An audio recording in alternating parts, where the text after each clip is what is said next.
and welcome once again to the second course offered by UPM, or the People's Marian University of the Focolare Movement. In a week, it will be Christmas. May baby Jesus, who was born in a manger on that first Christmas day, be born again, this time in our hearts and among us. So, Merry Christmas! As you would remember, the theme of this year's course is Dialogue and Evangelization. During our last lesson, we talked about our evangelizing mission as church, specifically in the Philippines. We learned to be sentinels of hope for our times.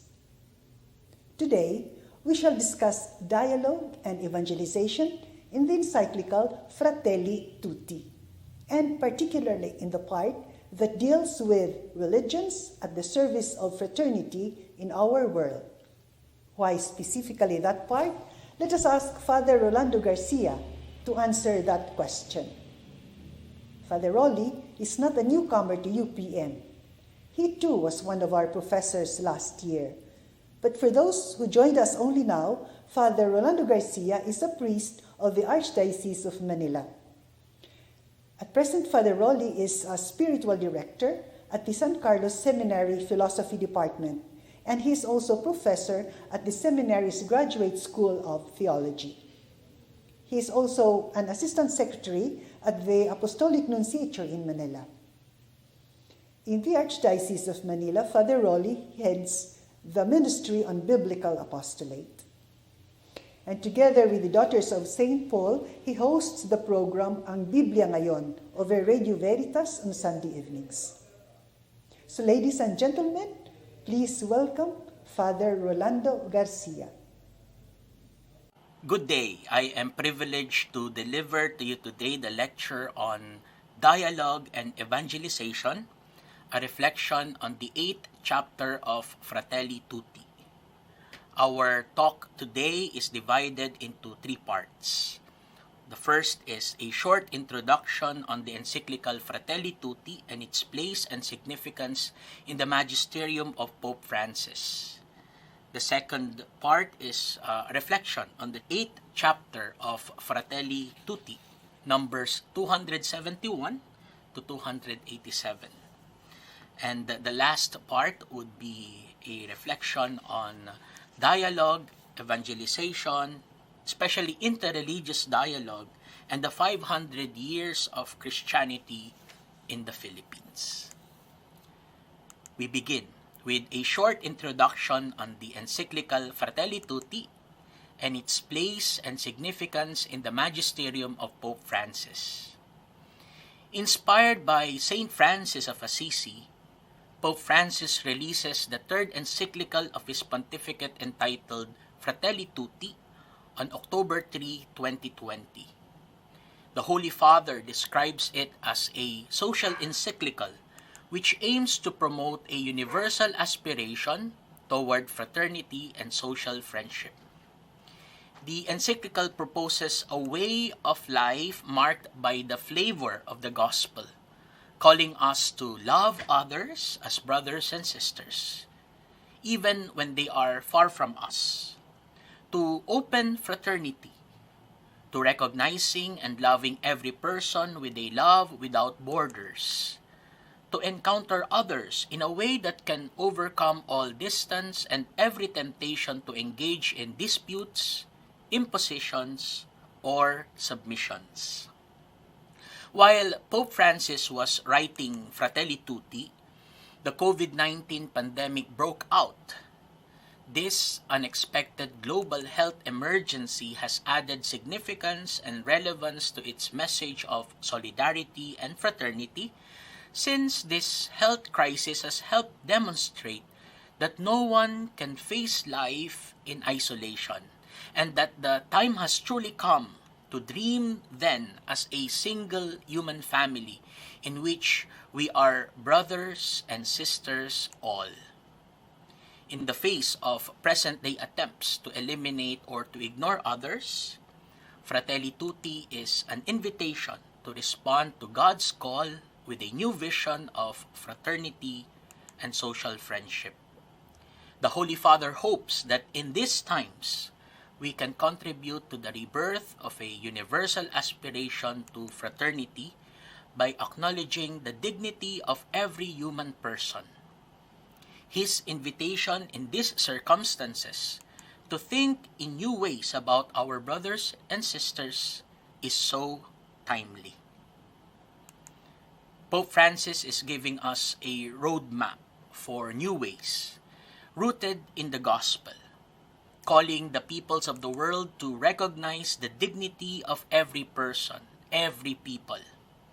Now, his message is completely consistent with the other things that he has written, and indeed, the messages of previous popes, notably Pope Benedict XVI, Saint John Paul II, and Saint Paul VI, whose writings he quotes in this encyclical. It also resonates with the document Nostra Aetate of the Second Vatican Council, which recognized everything that is good in the different faiths of the world. Pope Francis continues in Fratelli Tutti to call us to what I see as a continuing theme in all of his writings: the need for listening and the need to give time. These themes are also present in the apostolic exhortations Amoris Laetitia and Evangelii Gaudium. Let us now proceed to the second part, the 8th chapter of Fratelli Tutti, which is composed of paragraphs number 271 to 287.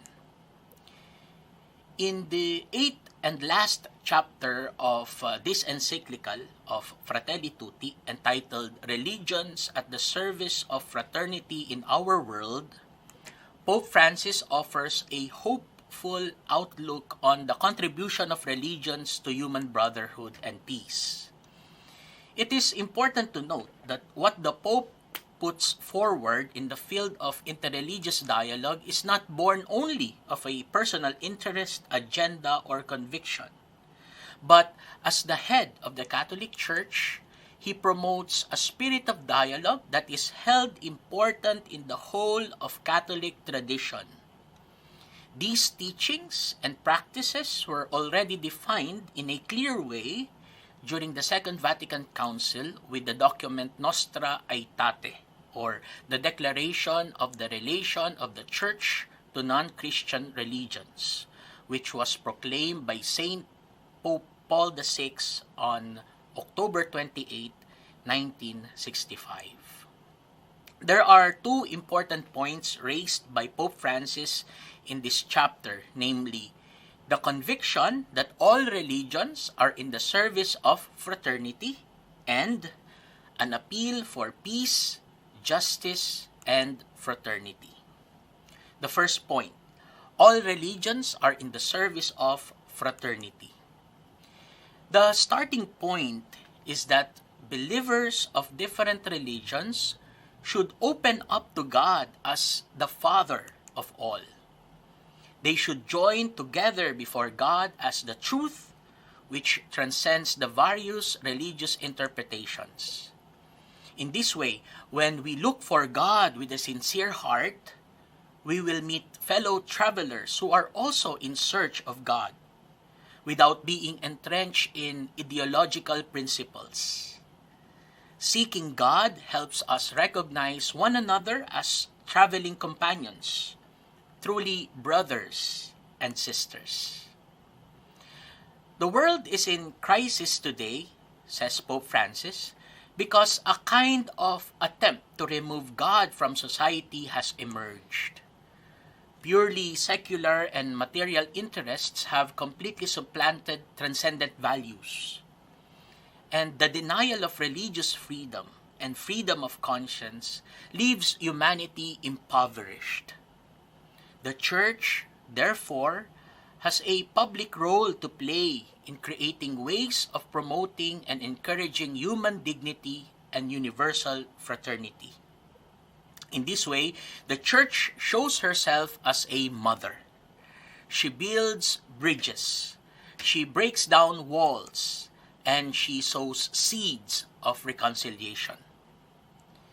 From this standpoint, the Church wants to esteem the ways in which God works in other religions. And in line with what was taught at the Second Vatican Council, the Church rejects nothing of what is true and holy in these religions. She has a high regard for their manner of life and conduct, their precepts and doctrines, which often reflect a ray of that truth which enlightens all men and women. At the same time, she asserts that the wellspring of human dignity and fraternity is in the gospel of Jesus Christ, and that is what inspires her actions and commitments. For the Church, in order that the journey of peace to be possible, the point of departure must be God's way of seeing things. For God sees with his heart. That is why any form of religious intolerance is unacceptable. Violence has no basis in our fundamental religious convictions.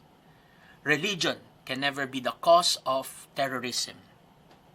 Instead, it is mutual poverty, oppression, and injustice that form the basis of terrorism. And these also abuse religion to commit terrorist acts. This is the reason why religious leaders must do everything in their power to engage in and maintain dialogue with one another, thereby contributing effectively to world peace and suppressing all forms of extremism. Sincere and humble worship of God bears fruit in respect for life, dignity, and freedom. Let us now go to the second point of chapter 8, and it is an appeal for peace, justice, and fraternity.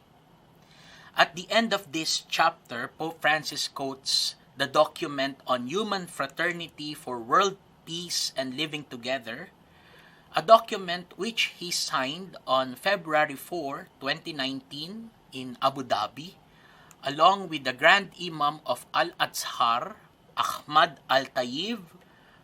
And from that milestone of interreligious dialogue, the Holy Father returns to the appeal that in the name of human fraternity, dialogue must be adopted as the way, common cooperation as the conduct, and mutual knowledge as the method and standard. He recalls how he and the Grand Imam resolutely declared that religions must never incite war, hateful attitudes, hostility, and extremism, nor must they incite violence or the shedding of blood. These tragic realities are the consequence of a deviation from religious teachings. They result from a political manipulation of religions and from interpretations made by religious groups who, in the course of history, have taken advantage of the power of religious sentiment in the hearts of men and women.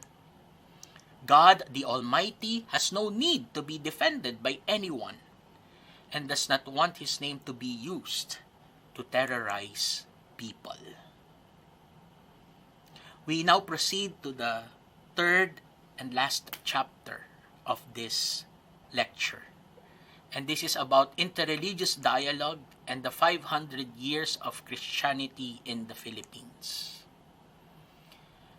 Preparing for the celebration of the 500th anniversary of the arrival of Christianity in the country, the Catholic Bishops' Conference of the Philippines declared 2020 the eve of the Jubilee as the year of ecumenism, interreligious dialogue, and the indigenous peoples. The theme of the celebration was Dialogue Towards Harmony. In his pastoral letter inaugurating the year, the then CBCP President Archbishop Romulo Valles of Davao explains why dialogue is an essential element of evangelization. We quote, As the church undertakes its evangelizing mission, the spirit of dialogue, manifested as an attitude of respect and friendship, should permeate all those activities constituting the evangelizing mission of the church. The incarnation of our Lord Jesus is ultimately an image and an example of dialogue. God, becoming man, sharing our human life and speaking in a human language to bring the good news, is an example of deep solidarity that moves the church's dialogue with peoples, cultures, and religion. Interreligious dialogue, according to the CBCP, does not merely aim at mutual understanding and friendly relations. It reaches a much deeper level, which is spiritual.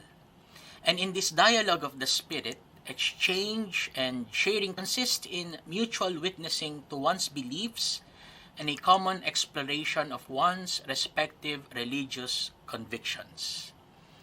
Anticipating the points also asserted by the Holy Father in Fratelli Tutti, the Filipino bishops asserted that the ultimate purpose of dialogue is for the whole humanity to live in harmony and fraternal love. Practicing human fraternity means embracing all human beings and trying to be united and treating each other with respect. It requires preserving and protecting the freedom that is a right of every person, where each individual enjoys the freedom of belief, thought, expression, and action.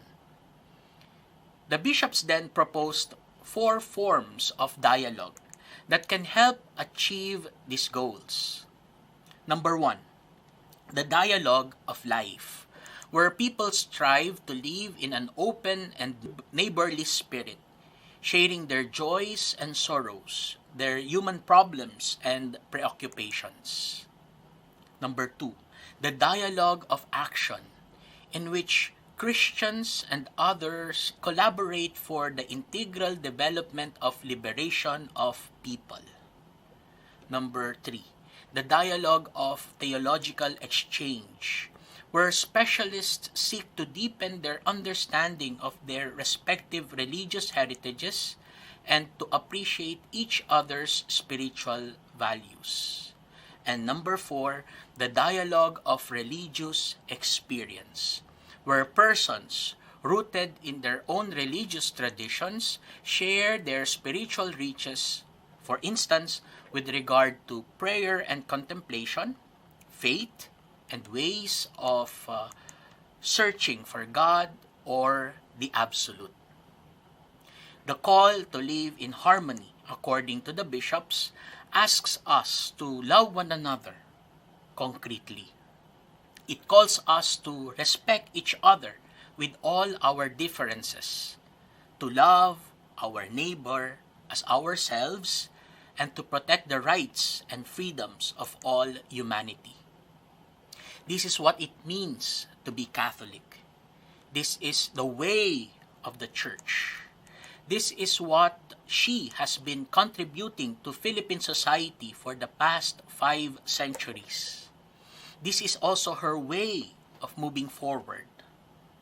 The words of Pope Francis in Fratelli Tutti affirms it powerfully.